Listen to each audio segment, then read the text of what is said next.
राजनीति हो या क्राइम, संसद की बहस हो या सड़क की सच्चाई,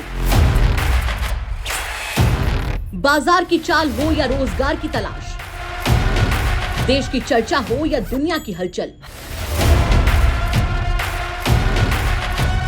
जंग के शोर से सीज फायर की खबर तक, यूपी बिहार से तमिलनाडु की सियासत तक, एस्ट्रोलॉजी के सितारों से खेल के मैदान तक, सच साफ सीधे अंदाज में। देखिए तक 360, गली से ग्लोब तक। भरत गोगावले उस समय बड़ी चर्चा में आए थे जब एकनाथ शिंदे शिवसेना तोड़कर अपनी पार्टी बना रहे थे। भरत गोगावले एकनाथ शिंदे के बड़े भरोसे वाले नेता हैं। महाराष्ट्र की देवेंद्र फडणवीस की सरकार में कैबिनेट मंत्री भी हैं। बॉम्बे हाई कोर्ट ने बेटे विकास गोगावले को लेकर भरत गोगावले और सीएम देवेंद्र फडणवीस को ऐसी फटकार लगाई जो कि महीने भर से नहीं हो रहा था, वो फटाक से हो गया। पिताजी के कैबिनेट मंत्री रहते विकास को पुलिस स्टेशन जाकर सरेंडर करना पड़ा। विकास और उसके चचेरे भाई महेश 2 दिसंबर को महाड़ नगर परिषद के चुनाव के दिन हिंसा के लपेटे में आए थे। शिवसेना और एनसीपी अजित पवार गुट के बीच खूब झड़प हुई थी। दोनों पक्षों ने एक दूसरे के खिलाफ क्रॉस एफआईआर कराई थी। एक एफआईआर में विकास गोगावले, उनके चचेरे भाई महेश और उनके समर्थकों का नाम है, जबकि दूसरी एफआईआर में पूर्व विधायक और एनसीपी नेता माणिक जगताप के बेटे श्रेयांश जगताप और उनके ग्रुप के सदस्यों का नाम है। आरोपियों में विकास गोगावले सबसे हाई प्रोफाइल नेता थे, इसीलिए मामले ने और तूल पकड़ी। विकास गिरफ्तारी की नौबत आ गई। उन्होंने अग्रिम जमानत याचिका लगाई जो ट्रायल कोर्ट ने खारिज कर दी।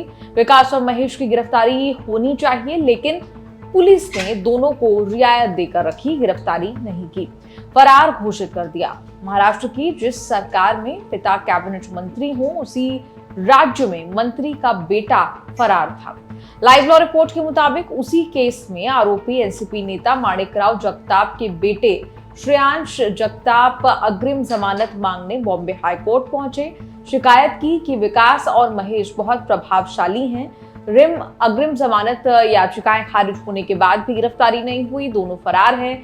विकास गोगावले, भरत गोगावले और देवेंद्र फडणवीस के लिए यही गलत हो गया। जस्टिस माधव जामदार ने पूछ लिया कि विकास गोगावले की गिरफ्तारी क्यों नहीं हुई।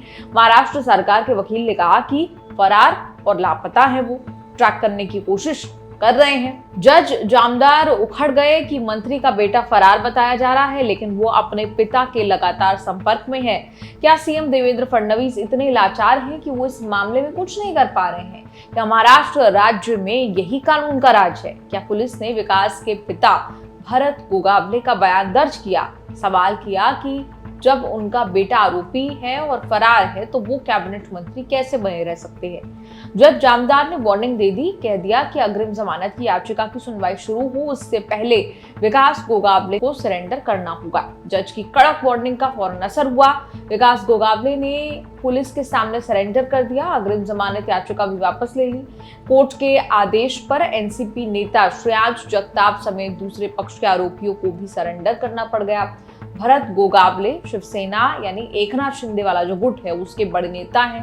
रायगढ़ जिले के महाड़ विधानसभा सीट से 2009 के बाद लगातार 4 बार विधायक चुने गए। कोर्ट कचहरी के इस एपिसोड पर आपका क्या कुछ कहना है, क्या राय है, कमेंट्स में लिखकर जरूर बताएं।